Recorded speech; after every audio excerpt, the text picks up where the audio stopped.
السلام علیکم ورحمۃ اللہ وبرکاتہ۔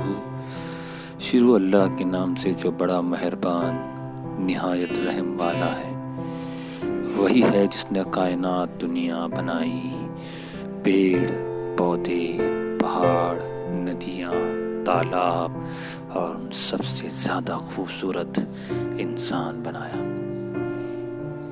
جب اللہ تبارک و تعالیٰ نے آدم علیہ السلام کی تخلیق کی تو آدم علیہ السلام کو بنانے کے بعد شیطان نے اس کے سامنے سجدہ کرنے سے انکار کر دیا، لیکن یہ وہی آدم ہے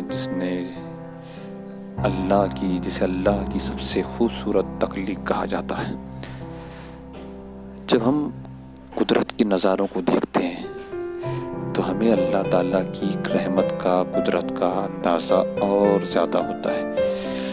جب بھی کبھی فرصت ملے تو رات میں چھت پر جا کر اپنے تاروں کو دیکھو، اللہ تعالیٰ نے کس حسین مناظر کو تخلیق کیا۔ اس سمندر کی موجیں دیکھو، جب اٹھتی ہے تو اس کی طاقت کا اندازہ ہوتا ہے۔ یہ سمندر جو انسانوں کی سوچ سے کافی آگے، کافی گہرا اور کافی طاقتور والا۔ یہ بادلوں کو دیکھو جو اللہ نے زمین کے اوپر پھیلا رکھے ہیں، کس طریقے سے یہ بادل پانی برساتے ہوں گے، کیا قدرت ہے۔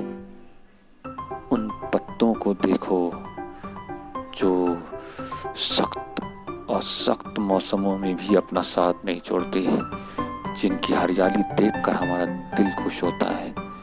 یہ پتے قدرت کو تعارف کراتے ہیں۔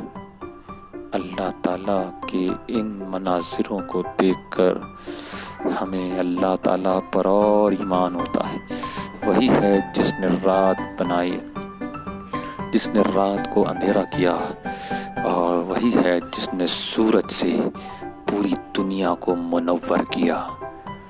یہ وہی اللہ ہے جس نے بہت بہت بہت حسین دنیا بنائی، جس حسین دنیا کے پیچھے انسان پاگلوں کی طرح بھاگ رہا ہے، جسے آخرت کا کوئی خوف نہیں۔ اسے معلوم ہے کہ یہ دنیا تو پانی کا بلبلا ہے، جیسے پانی کا بلبلا، اس کی اوقات کیا ہوتی ہے، کس طریقے سے انسان اپنی دنیا کو بسایا بیٹھا ہے۔ ایک واقعہ ہے کہ ایک بات آپ کو کہنی ہے۔